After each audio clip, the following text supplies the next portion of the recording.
Terpikat pesona Hot Duda, Bab 062. Yas itu udah terlanjur nganggap aku sebagai seseorang yang red flag padahal sebenarnya enggak.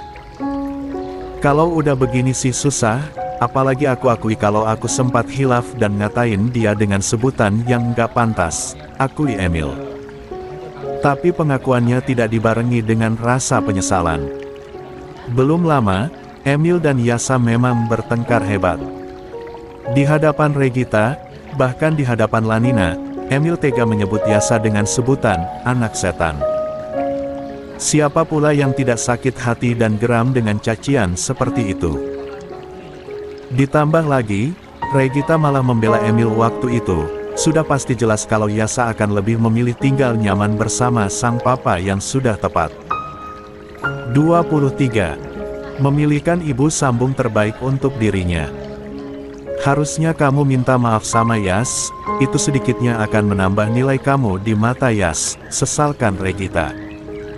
Udah lap, gak usah dibahas lagi ya. Meminta maaf pada anakmu. No way, Re. Anakmu memang seperti anak setan. Tak punya etika. Enak saja aku harus meminta maaf pada dia. Batin Emil kemudian. Pria parubaya itu benar-benar munafik dan sama sekali tak memiliki rasa bersalah terhadap anak sambungnya yang sudah ia hina dengan sangat telak kala itu. Kalian mau kemana? Sapa Yasa keheranan saat melihat Bian dan Widuri sudah berdandan rapi. Bian dengan kemeja batik yang elegan dan Widuri dengan gaun panjang bernuansa lembut yang sangat serasi dengan motif batik yang Bian pakai. Mau ke pesta pernikahan? Malam ini kamu makannya sendiri dulu ya. Jawab Bian. Oh ya udah. Kamu mau ikut? Kamu bisa ikut kok, ajak Widuri. Heh, ikut kondangan. Enggak lah, kayak bocil aja ngikut-ngikut ke kondangan, jawab Yasa dengan nada nyeleneh. Kalau gitu kamu jaga rumah ya, habis makan pergi ke kamar dan jangan lupa sholat isya sebelum tidur. Tapi mau ke nikahannya siapa? Tanya Yasa malah kepo. Kerabat dari keluarga mantan suami saya.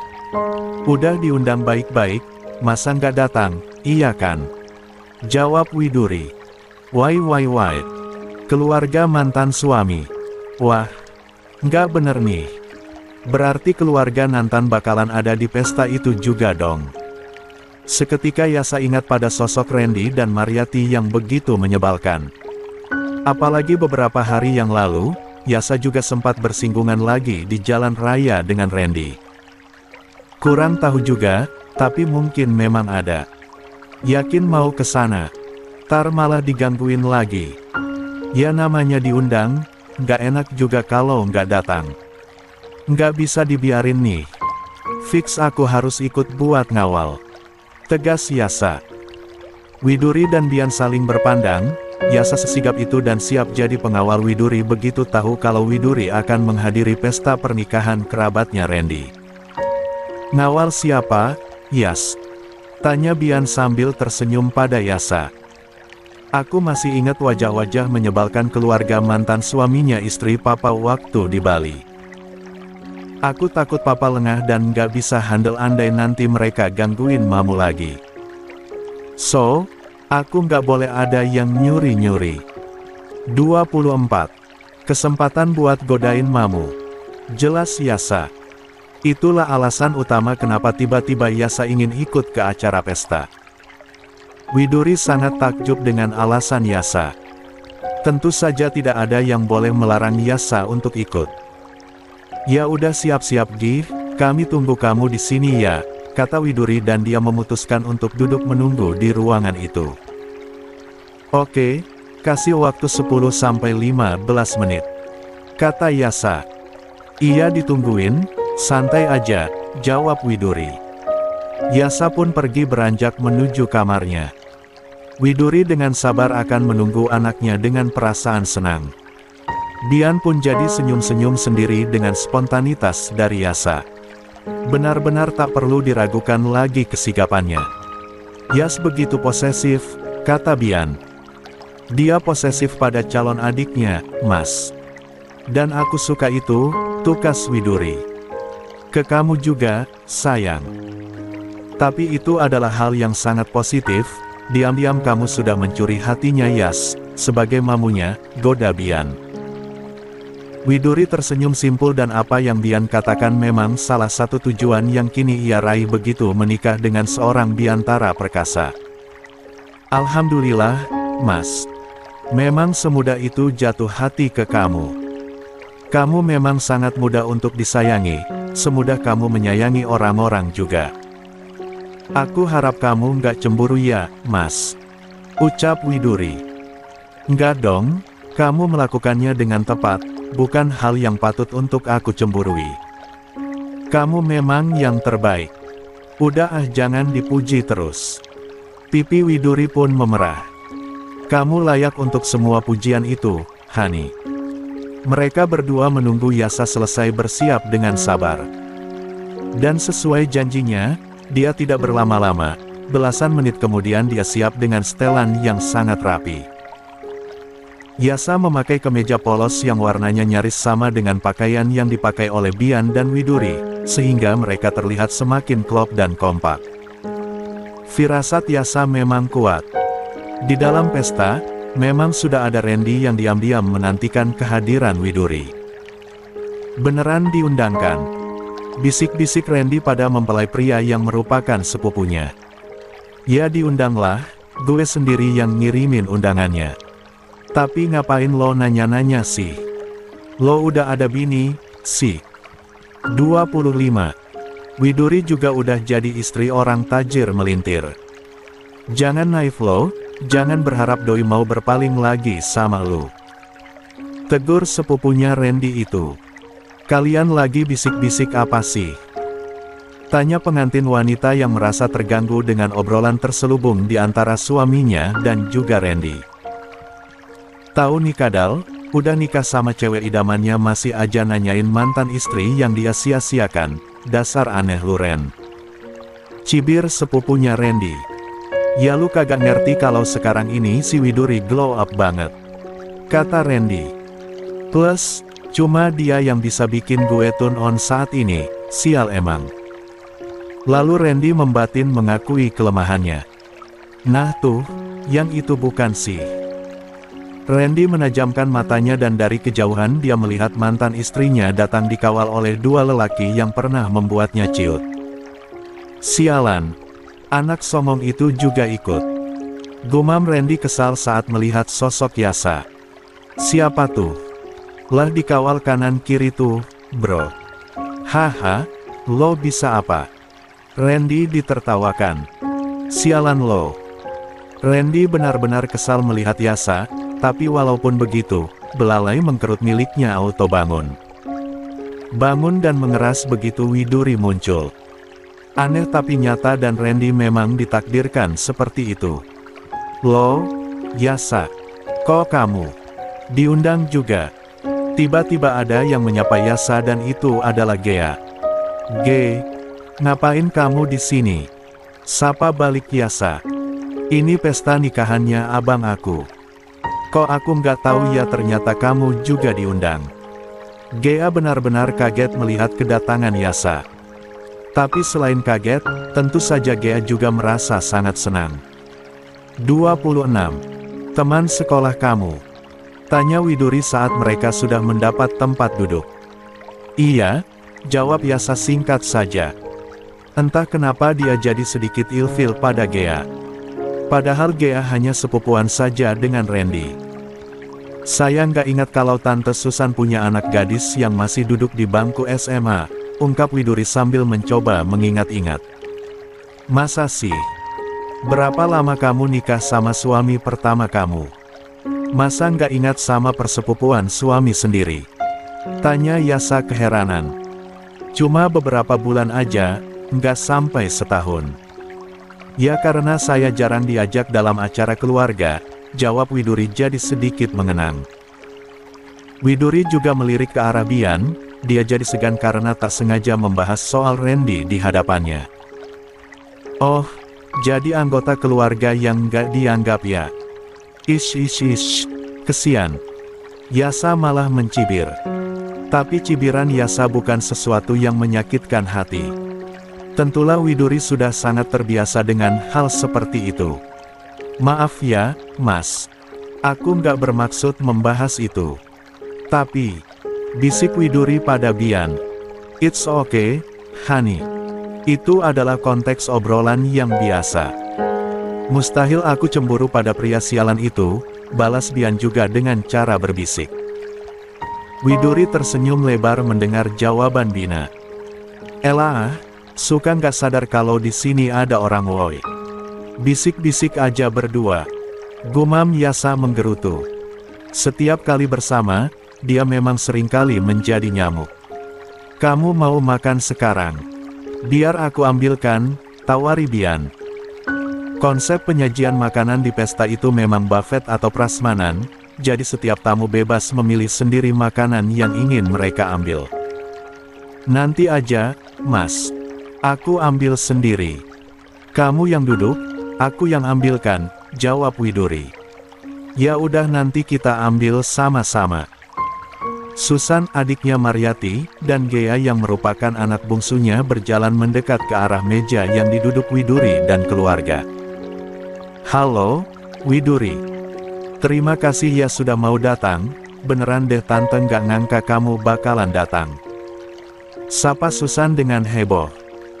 Entah angin apa yang membuatnya beramah tamah, padahal saat masih menjadi istrinya Randy, Susan juga 11-12 dengan Mariati. Judes dan toksik abis. Halo, tante. Kalau diundangkan, harus diusahakan untuk hadir. Widuri bangkit dari duduknya dan 27. Menyambut sapaan Susan. Susan semakin pangling pada Widuri.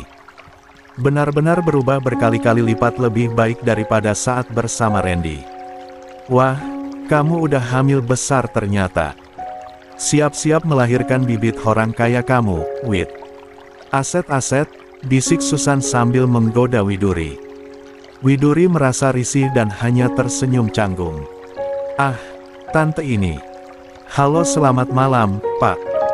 Terima kasih sudah datang ya, sapa Susan pada Bian. Bian hanya menukas dengan anggukan pelan dan senyum penuh wibawa. Lalu Susan juga melirik ke arah Yasa yang duduk bete di sana. Ini putra Anda ya, Pak. Gea bilang ini teman sekolah di sekolah barunya Gea. Halo, Nak. Tolong jagain Gea kalau lagi di sekolah ya. Gea ini emang udah beberapa kali pindah sekolah karena sering jadi target bully. Entah kenapa, mungkin karena dia cantik kali ya, makanya jadi pada iri tuh para pembuli. Cih, emang gue satpam pakai suruh jagain anak orang. Yasa mendecih sebal di dalam hati. Ih, ibu. Ngapain sih ngomong gitu, kan malu, bisik Gea malu-malu. Kamu jangan hiraukan pembuli itu, kamu fokus belajar aja, Ge. Widuri memberi masukan yang cukup positif untuk Gea. Iya, tante. Terima kasih. Ya udah, silakan dinikmati sajian pestanya ya. Jangan takut nggak suka, tante udah sewa catering paling hit di kota kok, makanannya pasti enak-enak, nggak mungkin kalian nggak suka. Iya tante, terima kasih. Hati-hati tuh si Randy sama si Mariati lagi nyasar ke arah sini, bisik Susan lagi. Oh. Widuri mengedarkan pandangannya, dia baru sadar kalau Randy dan Mariati serta Alia ada di salah satu meja yang tak terlalu jauh dari mejanya berada. Udah nggak usah direspon. Kamu udah menang dari segala aspek. Entah kenapa Susan malah terkesan ada di pihak Widuri sekarang. Padahal sebelumnya sikap Susan sama saja dengan sikap Mariati dan Randy. Yas, kamu mau duduk di sini aja. Nggak ikut gabung sama aku di sana. Di sana ada beberapa teman aku juga, ajak Gea pada Yasa. Nggak, aku harus tetap di sini. Ngawal. Jawab Yasa ngasal tapi tegas. Ngawal. Ngawal siapa? Tanya Gea keheranan. Mata Yasa bergulir ke arah Widuri dan itu adalah jawabannya. Gea sampai meleleh dan iri dengan Widuri yang sampai dapat treatment khusus dari si cowok populer itu. Ya ampun, sweet banget kamu Yas. Sayang banget sama mama, sambung kamu. 28. Yasa tidak menyahut lagi ucapan Gea dan mata Yasa hanya menatap tajam ke arah meja Randy dan keluarga. Yasa juga sudah menyadari keberadaan keluarga toksik itu. Ya udah kalau gitu, enjoy ya. Gea pun pamit, sama seperti itu pamit pada Bian dan Widuri dengan penuh hormat. Tukas Yasa dengan ciri khasnya. Susan dan Gea pergi meninggalkan meja Widuri. Yasa bersiaga, matanya mengawasi ke arah Randy dan Randy juga sadar akan hal itu. Anaknya Widuri lihat ke arah sini, ada masalah apa dia? Kayak bocah mau ngajak tawuran. Kata Randy dan jujur dia sedikit takut dengan sosok Yasa. Cuma anak SMA ini, kenapa? Takut. Takut kena hajar lagi kayak waktu di Bali.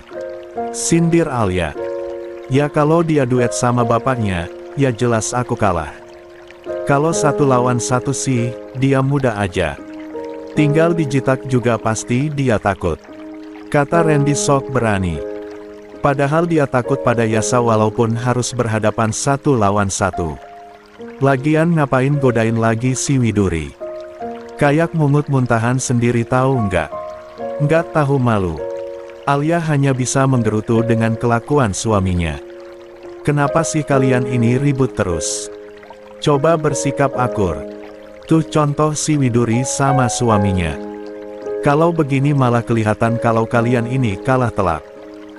Tegur Mariyati sambil memperhatikan tas baru milik Widuri, dan itu adalah tas impian yang tak akan mungkin pernah bisa ia beli. Gila si Widuri.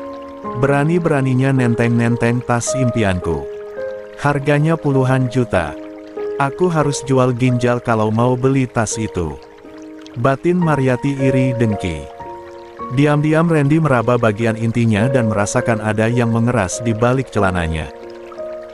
Sial memang, benar-benar hanya sosok Widurilah yang saat ini yang bisa membuatnya merasakan ereksi. Padahal hanya dengan melihatnya dari kejauhan saja. Apalagi kalau sampai disalurkan pada orang yang bersangkutan, pasti rasanya akan nikmat sekali. Sial, gue cuma bisa bayangin. Batin Randy kesal. Dia harus ke kamar mandi dan mengendalikan Johnny-nya itu. Aku ke toilet bentar. Pamit Randy. Randy pergi. Yasa merasa kalau mamunya akan aman karena tak ada pergerakan berarti dari Randy dan keluarganya. Pengawalan Bian dan Yasa benar-benar membentengi Widuri dari kejahilan orang-orang iri dengki itu. Ini adalah hari yang ditunggu. Yasa akan menjalani 3 hari turnamen yang sangat prestise untuknya. Ini adalah turnamen terakhir dia membela sekolah kebanggaannya.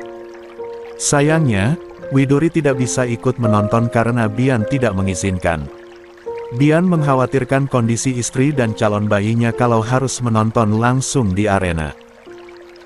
Tapi Bian pastikan, kalau Yasa masuk ke partai final, dia akan menonton bersama dengan Widuri tak peduli seberapa sibuknya Bian nanti. 29. 3 tahun kemudian. Piala dan medali milik Yasa berjejer rapi di rak khusus di ruang tamu. Di pertandingan terakhir kala itu, Yasa juga dinobatkan sebagai best player. Itu punah ya mah. Tanya Dasa kecil saat sedang membantu Widuri membersihkan rak itu. Iya, sayang.